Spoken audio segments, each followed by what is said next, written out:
నేను డెఫినెట్‌గా ఎమ్మెల్యే గారికి గూడా సలహాలిస్తాను. అందులో డౌటే లేదు. కాదు మాధవీలత గారు ఎందుకంటే ఇప్పుడు నేనేం తప్పు ఆ, చెప్పలేదండి. నేను మహిళల సేఫ్టీ గురించి చెప్పాను. వాళ్ళు రాజకీయ నన్ను దాన్ని బీజేపీ అన్నారు, సినిమా అన్నారు, క్యారెక్టర్ అన్నారు, క్యారెక్టర్ అసాసినేట్ చేశారు. మా మా తాడిపత్రి మహిళల్ని కించపరిచారన్నారు. అంటే రేపొద్దున తాడిపత్రి నుంచి సినిమా ఇండస్ట్రీకి ఎవరొచ్చినా గూడా వాళ్ళని ప్రాస్టిట్యూట్స్ కింద కన్సిడర్ చేయబడతారని ఆయన పెద్ద మనిషి చెప్తున్నట్లు అయితే గనక తాడిపత్రి నుంచి దయచేసి ఎవరు సినిమా ఇండస్ట్రీకి రావద్దు. ఎందుకంటే మీరు కూడా ప్రాస్టిట్యూట్స్ గా కన్సిడర్ చేయబడతారు. ఇక రక్షణ సంరక్షణ అన్నది ఎవరు చూడలేరండి. అంతమంది ఉన్నప్పుడు ప్రతి ఒక్కరి వెనకాల ఎమ్మెల్యే గారు రారు. అండ్ ఫస్ట్ ఆఫ్ ఆల్ అది ఎవరు కండక్ట్ చేస్తున్నారు నాకేం తెలుసు అండి, నాకేం సంబంధము. నేను మహిళల సేఫ్టీ చెప్పాను, ఇప్పటికీ అదే మాట మీద స్టిక్ అయి ఉన్నాను.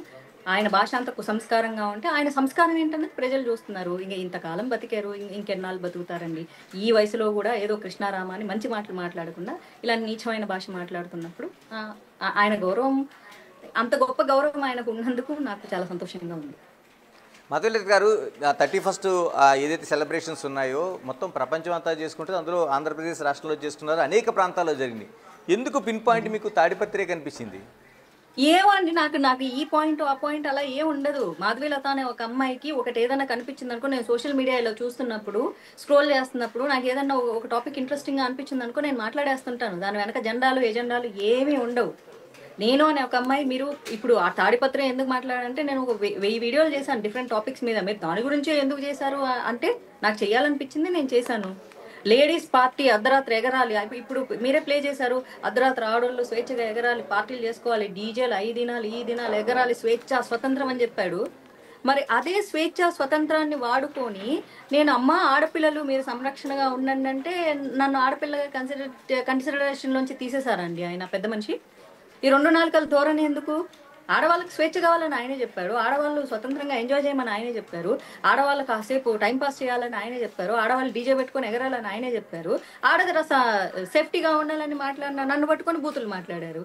ఇది ఏమి ఇంకా ఆయన స్త్రీ స్వేచ్ఛ, ఏమి ఆయన స్త్రీ స్వతంత్ర భావన? ఒక్క మగ పురుగు కూడా ఎంటర్ అవ్వదన్నారు. ఒకసారి ఆ పార్టీలో చూడండి, ఈయన కూడా పోయి ఎగురుతున్నాడు ఈ పెద్ద మనిషి. మళ్ళీ ఈయనని మగవాడి కింద కన్సిడర్ చేసుకోలేదా ఆయన? అంటే నేను ఆయన అనాలని నేను అనట్లేదు. ఎందుకంటే ఒక మగ పురుగు కూడా రారు, ఒక మగవాడు కూడా రాడు అన్నారు. మరి అదే పార్టీలో ఈ ఈ అంకులు ఎగురుతున్నారు కదా, మరి ఇది మరి ఆయన ఎవరు? దానికి కూడా నాకు సమాధానం కావాలి. మాధవీలత గారు, ఏపీలో ఉండేది మీది బీజేపీ జనసేన, మరోవైపు తెలుగుదేశం ఒక కూటమి ప్రభుత్వంగా ఉంది. మీరు చెప్తున్నది మహిళల సెక్యూరిటీ కోసం మాట్లాడుతున్నారు. నిజంగా అంత వీక్గా ఉందా రాష్ట్రంలో? లేకపోతే మీరు చేసిన ఏదైతే ఆ వీడియో తర్వాత నిజంగా ఇలాంటి పార్టీలకు వెళ్ళిన మహిళలు భయపడాల్సిన అవసరం ఉందంటే గవర్నమెంట్కి డ్యామేజ్ కదా? ఖచ్చితంగా కాదండి. ఎందుకంటే 31st నైట్ అన్నది పోలీసులు ఎంతమందికి సెక్యూరిటీ ఇస్తారు? ఇప్పుడు నార్మల్ డేస్ లో అనుకోండి, పోలీసులను నిందించడానికి అవకాశం ఉంది.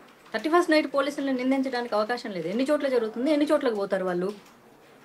సింపుల్ లాజిక్ అది కదా. మన సేఫ్టీ మనం ఉండాలన్నాను, నేను తప్పు చెప్పలేదు. అండ్ నేను ఈ 31st నైట్ పోలీసుల మీద నేరం వేయడం కూడా చాలా పెద్ద పాపం అవుతుంది. మామూలు రోజుల్లో పోలీసులను తిట్టినా కూడా పర్లేదు, కొన్ని సందర్భాల్లో తిడతాం కూడా.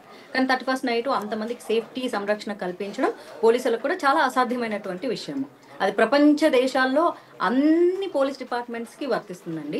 అండ్ ఫస్ట్ ఆఫ్ ఆల్ మన ఆంధ్రాలో సేఫ్టీ లేదా సెక్యూరిటీ లేదా అంటే ఆడపిల్లల సంరక్షణ గురించి చంద్రబాబు నాయుడు గారు మాట్లాడారు, ఆడపిల్లల సంరక్షణ గురించి పవన్ కళ్యాణ్ మాట్లాడారు. వైసీపీ ప్రభుత్వంలో 30,000 మంది అమ్మాయిలు మాయమైపోయారన్నారు. ఇప్పుడు వైసీపీ ప్రభుత్వంలో ఎత్తుకెళ్తే ఇప్పుడు ఏమైనా మహాపురుషులు ఉన్నారు ఏంటి, ఉత్తమ పురుషులు?